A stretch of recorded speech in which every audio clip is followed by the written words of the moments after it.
Hello, and welcome back to my FC 24 Manager Career Mode Kit quest with Tottenham Hotspur.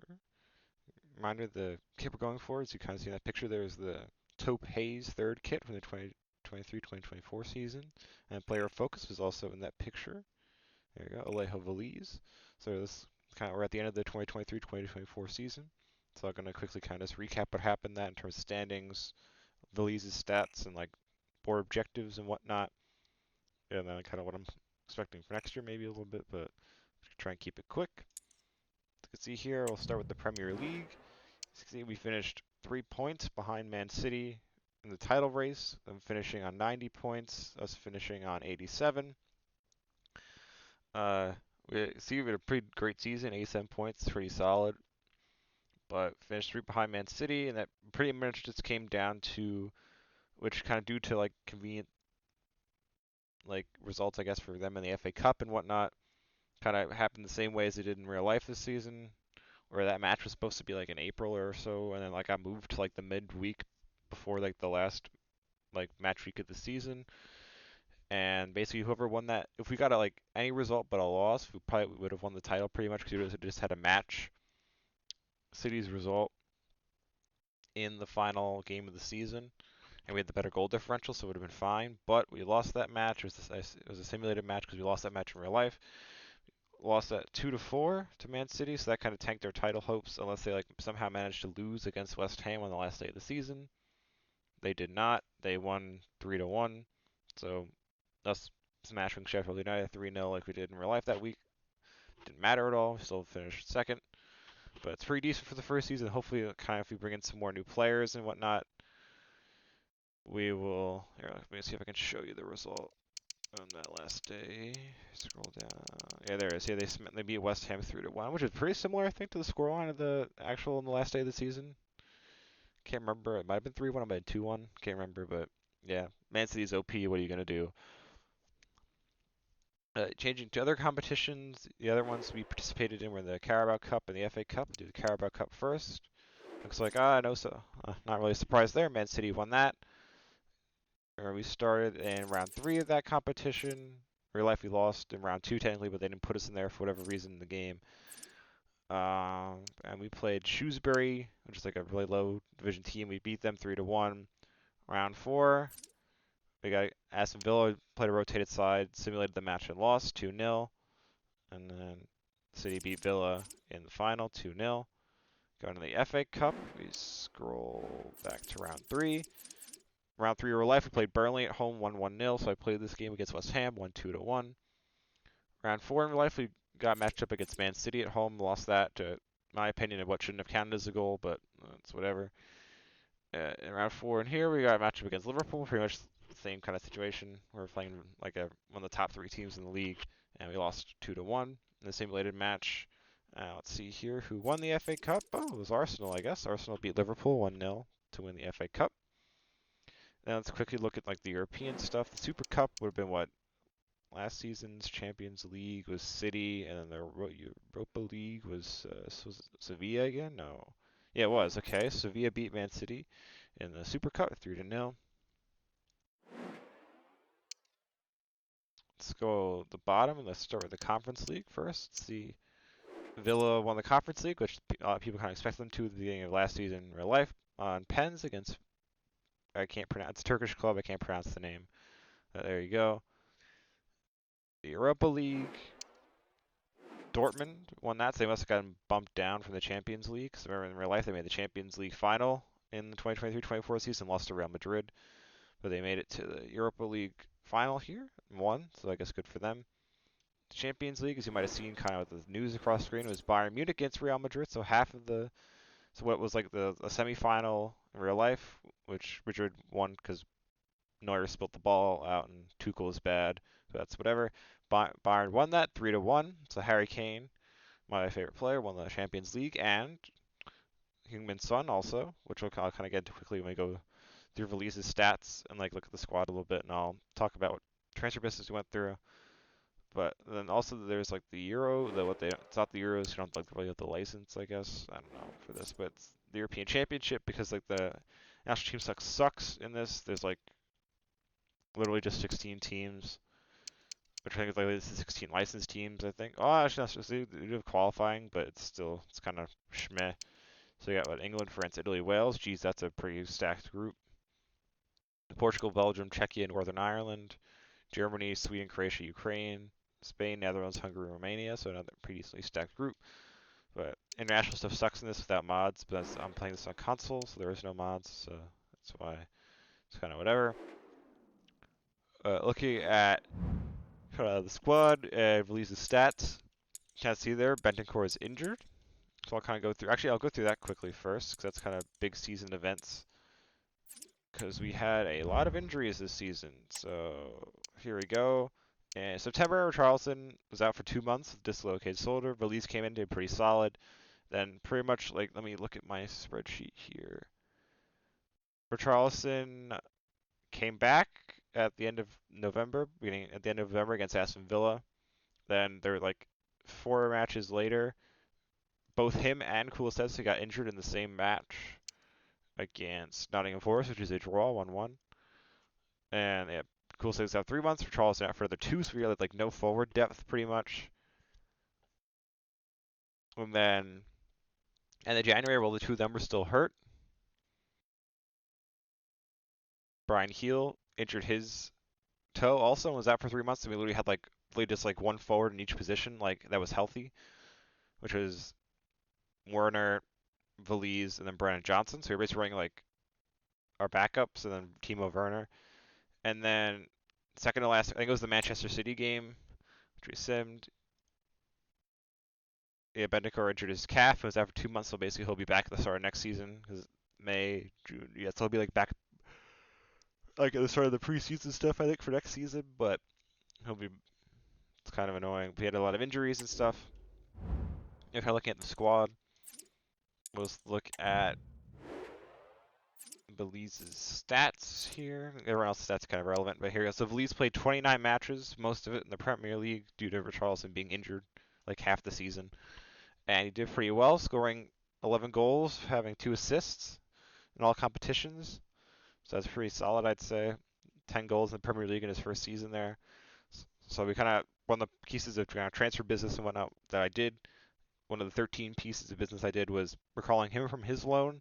The other piece that kind of a similar nature was recalling Sergio Reguilon from his loan. He had a decent season as a backup left back to Destiny Udogie, making 23 appearances in all competitions with 2 assists in the Premier League. Pretty decent, I'd say.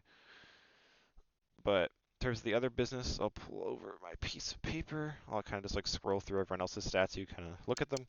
I'll read them out. So the first 2 things, as I said, was recalling Reguilon and Véliz from their loans at Brentford and Sevilla, so they could be a part of the lineup. Next thing, as we kind of scroll through here, was Alfie Dorrington setting him on loan to a Spanish club for 1 year. Next kind of piece of business was, if you keep scrolling, was Manor Solomon on loan for 2 years to RC Lens in France, who, if you remember, beat Arsenal in the Champions League last season. Pretty cool of them. But 2-year loan for him there, so he probably proved kind of helpful when we had the injury crisis. But like then he would have been like complaining pretty much the entire rest of the season about not playing. So him being on loan for 2 seasons will kind of alleviate that problem. And kind of that will kind of overlap the period Timo's on loan, and then when Timo kind of leaves at the end of next season, he can come back and kind of do what we'll figure out what happens there. The other loan was Dane Scarlett, went on loan to Ghent in the Belgium league. Seems like he grew a little, so that's pretty good. Scroll all the way back up here. Next thing was Alfie Whiteman went on loan to QPR in the championship.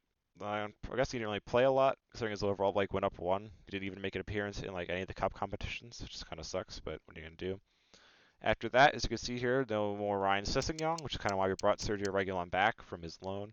Sold Sessegnon for £9.3 million to Sevilla, and the game gave us like a C grade for that transfer, but I don't know. The game said that's like how much he was pretty much worth, like how much we should be looking for, is what it is.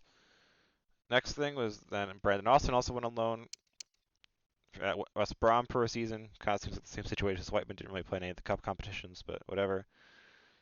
After that, kind of go into the central CDM area of the lineup here, where we have these 4 guys here. See no more Højbjerg, who in real life kind of the season, he's on loan at Marseille with an obligation to buy.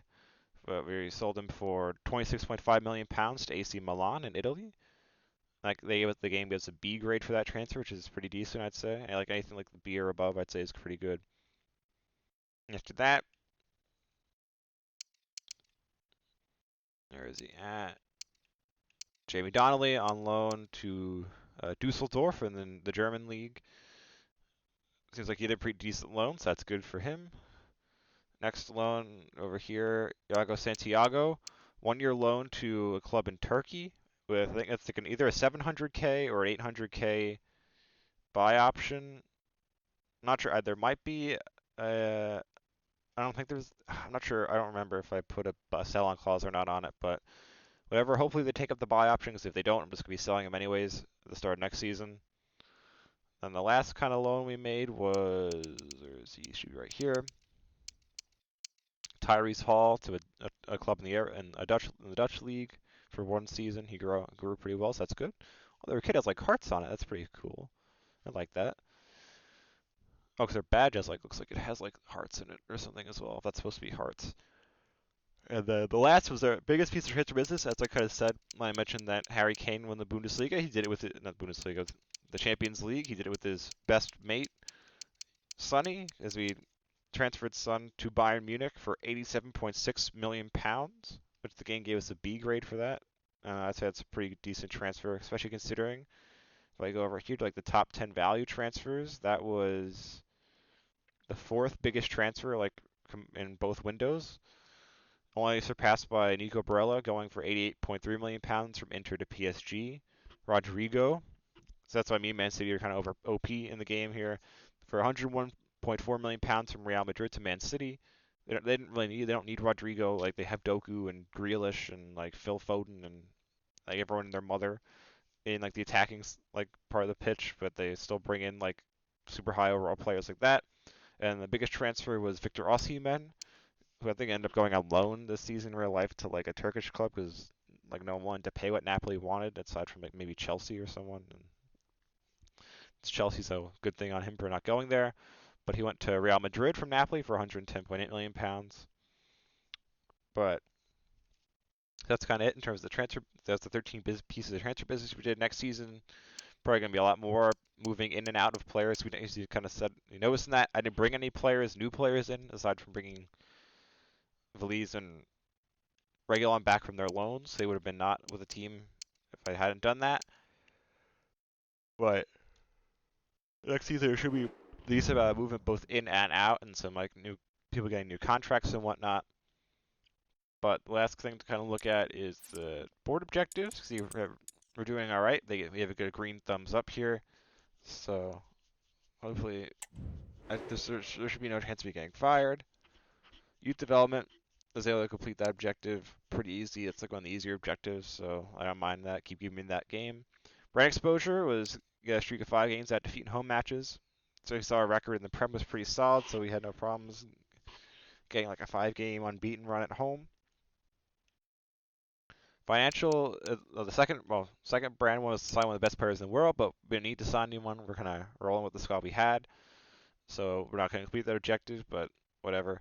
The financial one says within 2 seasons increase the club worth by 15% by player sales and competition prize play rewards.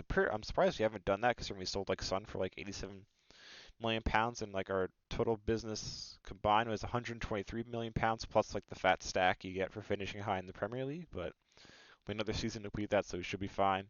Domestic success was finishing in the top 4. We finished 2nd, so we completed that. We didn't win the FA Cup because we got knocked out in round 4, so we didn't complete that. And then we weren't in Europe at all, so no objectives there. But I'm not sure we'll probably have like one do well in the Champions League next season, but we'll see. But with that, there really isn't much else to say.